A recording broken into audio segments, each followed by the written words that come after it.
મહાદેવ મહાદેવ. કેવો રહ્યો વરસાદ આજનો? જોરદાર. મજા આવી ને વરસાદમાં? આ તો એમ કે આ બે ત્રણ ડાન્સના પરફોર્મન્સ આવી ગયા તો અમુક કંટાળો આવતો હોય, વચ્ચે આવું લેવું પડે. હા. આ વરસાદનું ને મારું એવું જ છે. મારે અમદાવાદ વચ્ચે પરફોર્મન્સ હતું ને તો વરસાદ હતો જ તે. વરસાદ હોય મારે જ્યારે પ્રોગ્રામ હોય ત્યારે વરસાદ આવે જ છે.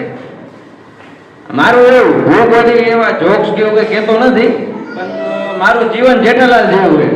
જે વસ્તુ થાય ને કોમેડી જ થાય, બધે તકલીફો જ હોય. કારણ કે જે તકલીફો પડે એ બધાને ગણવું જ આવે. હું બધાને એ જ વસ્તુ કહીશ. હમણાં છેલ્લે શું થયું?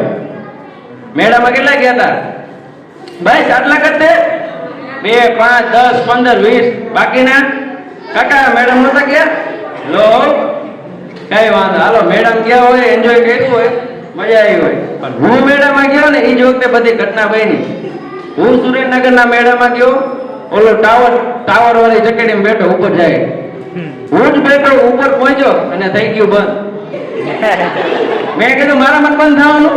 એમ નીચે જોયું. હું તો નવો આપણા સુરેન્દ્રનગરમાં પહેલી વાર આવ્યો. આપણને એમ કે હશે ઉપર ઘડીક રાખતા હશે, ફોટા પાડવા, વિડીયો ઉતારવા. મેં ફોટા પાડ્યા, વિડીયો ઉતાર્યો, સ્નેપ મૂકી. ભાઈ મેં કીધું હવે નીચે આમ ફરે તો ઓલી બાજુનો વિડીયો ઉતાર. એ ન આવ્યો. મેં તો આ તો વાર લાગી. ભાઈ નીચે ઓલા ભાઈ હતા ને, આમ ચંપલ કાઢીને નીચે નાખ્યું. ઓલા ભાઈ ઉપર જોયું, હાવ કેબિનમાં જ બહાર જતા રહ્યા. ભાઈ માન બીજા સમજાયા, અમને નીચે ઉતાર્યા. હા ભાઈ તું આગળ ટોળામાં બેઠો. તમને ખબર હોય તો અમુક લોકો ઓલા રૂમાલ નાખે રમે ટોળામાં, ખબર હે? રૂમાલ નાખે ને પછી ચકેડી ચાલુ, ચકેડી રૂમાલ લે. મારી વખતે ઊંધું થયું. એક છોકરાએ 10ની નોટ મૂકી. મેં તો સારું, મેં 10ની નોટ લઈ લીધી. મને કે ફરીથી મૂકો. મેં મૂકી, એને લઈ લીધી. મને કે હવે તમે મૂકો. મારી પાસે 10ની નહીં 100ની નોટ મૂકી. પાછી જ ન હોય. આગળ આપણે બીજા દિવસે મોતના કુવામાં ગયો. મોતના કુવામાં ફંટી વાળો ફરતો હતો, યાદ છે બધા? ફંટી પડી હતી, 100ની નોટ મૂકી લે. આમાં ઊંચી કરું તો એને ઉપર લઈ લીધી, એમાં ટાયર પડી ગયું. આ રીતે મેળામાં આવું થયું. અને આપણે હમણાં ક્રોમાનો શોરૂમ થયો, ખબર હે? ઉપાસના ક્રોમાનો શોરૂમ થયો ને, એ વખતે હું 2-3 દિવસ રહીને ગયો હતો. આ 2-3 કાકાના ગ્રુપ હતું ને, બહાર કાઢતા હતા. મેં ઓલાને કીધું ભાઈ કેમ અમને બહાર કાઢો? બચારા ગ્રાહક હોય, તમારે ગ્રાહક તો ભગવાન હોય, બહાર કેમ કાઢો? તો કે એમાં એવું હોય, બધા રોજ આવી જાય. મેં શું કરે? તો કે ભજન કરે. તો ભજન કરે જ ને. અરે એમ નહીં, કલાક કઈ ભજન કરે. અને અમે પૂછ્યું એમ કે તમારું મ્યુઝિક સિસ્ટમ આવ્યું ને, ચેક કરી હરખું વાગે એક નહીં. એ બાને અમને એસીમાં ભજન કરવા મળે ને. આપણા આ સિવાય હમણાં જયારે મેળો પડ્યો એ પછી જયારે હું થોડોક ફ્રી થયો, આ બધી ખરીદી બધી અને આજ જયારે મેં આ પ્રોગ્રામમાં જોયું ત્યારે બપોરે મને એક નાની એવી કવિતા સમજી. હું એક કવિતા લખું છું, વાર્તા લખું છું, સ્ટેન્ડઅપ કોમેડી કરું છું. અને એમાં મને એક મસ્ત મજાનું રૂજ્યું. જે પહેલાના જૂના જમાના ગઝલકાર, કવિકાર, બધા કવિઓ હતા, એ બધું તારે આપણે વાંચીએ તો આપણને થોડું બોરિંગ લાગે. બરોબર ને છોકરા? આપણા જમાનાના કોઈને બોરિંગ લાગે. શું હવે પત્ર લખવાનો અને કબૂતર મોકલવાનું એવું હોય કઈ? એને મેં થોડુંક ઓલું કર્યું કે આ સત્ય ઘટના ઉપર આધારિત પોતાનું કે આ જૂના જમાનાના કવિઓને ગઝલો કારો શું જાણે દુઃખ દર્દ આપણો બ્લોક થવાનું. એ કવિઓ અને ગઝલકારો શું જાણે આજના જમાનાનું દુઃખ બ્લોક થવાનું. એ કવિઓ શું જાણે આ અંદરનું બ્લોક થવાનું દુઃખ દર્દ અને મેસેજ સીન થાય પણ રિપ્લે ના આવવાનું દુઃખ. એ પછી એક જૂના જમાનાના કવિઓ શું જાણે અત્યારનું એ દુઃખ જે ઓનલાઈન હોય પણ રિપ્લે ન આવે. એ જૂના જમાનાના કવિઓ અને લેખકો શું જાણે એ દુઃખ દર્દ રોજ વિડીયો કોલમાં વાત કરવાનું કે નહીં.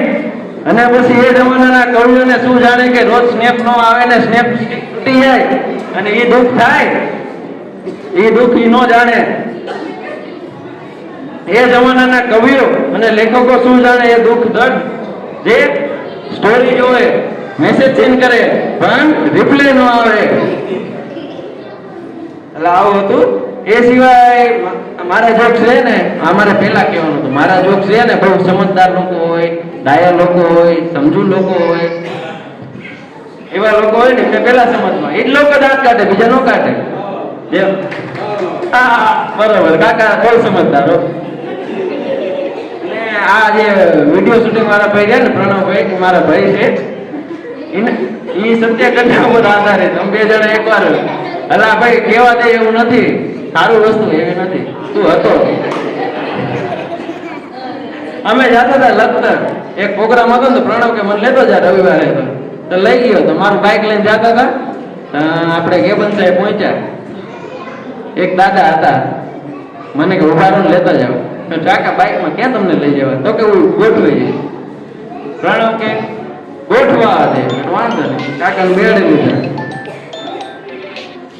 કાકાને બેહાડી દીધા બાઇકમાં પણ કાકા એ ઠેલો હતો નાનો આમ મોટલું ગોળ કપડાનું હતું ઉનાળું હોય ને ગામડાના દાદા મોટલું હતું પ્રણવે લઈ એના ખોળામાં રહી મેં બાઇક જવા દીધું આગળ આગળ આગળ આગળ પહોંચ્યા હતા પંપાયો કાંટા આવ્યા અવાજ આવ્યો ખટખટ ખટખટ ખટખટ મેં આમાં કાકા શું હે તો કે કઈ નથી જવા દે મેં કાકા કોને તો પ્રણવે પૂછ્યું કાકા શું હે તો પ્રણવને કે 2000 રૂપિયા આપતો કાકા કે મેં કીધું ભાઈ રે કઈ વાંધો જા તો પ્રણવને કીધું 2000 હે તો કે 1500 હે 500 તું આપતો કહું ના ના વાંધો આગળ પહોંચ્યા લખતર કાકા ઉતાર લીધા અમે બાઇક જવા દીધું પોટલું પ્રણવ એના ઘરે લઈ ગયો હવે જેને કોઈને પૂછવું હોય પોટલામાં શું હોય પ્રણવને પૂછો પ્રણવ કેટલા લઈશ શું એ જોવાના 2000 ભાઈ જો પ્રણવ તમારો ઘરનો છોકરો થઈને 2000 લે કે કાકા તો બહાર ના હતા તોય આવું હાલે પ્રણવ હવે આ સાથે હું મારું રમૂજી કોમેડી સ્ટેન્ડઅપ કોમેડી પૂરું કરું છું પરંતુ મને એક કવિ શ્રી ધ્રુવ ભટ્ટનું એક મસ્ત મજાનું એક છે જે તમે લોકોએ સાંભળ્યું હશે તમે લોકોએ બહુ સાંભળ્યું હશે તમને મજા આવે છે કે રસ્તે કોઈ મને મળે ને પૂછે કે કેમ છો રસ્તે મને કોઈ મળે ને પૂછે કે કેમ છો આપણે તો કહીએ કે દરિયાસી મોજમાં ને ઉપરથી કુદરતની રહેમ છે આપણે તો કહીએ કે દરિયાસી મોજમાં ને ઉપરથી કુદરતની રહેમ છે ફાટેલા ખિસ્સાની આડમાં અરે ફાટેલા ખિસ્સાની આડમાં અમે મૂકી છે છલકાતી મલકાતી મોજ રસ્તે કોઈ મને મળે ને પૂછે કે કેમ છો આપણે તો કહીએ કે દરિયાસી મોજમાં ને ઉપરથી કુદરતની રહેમ છે અસ્તુ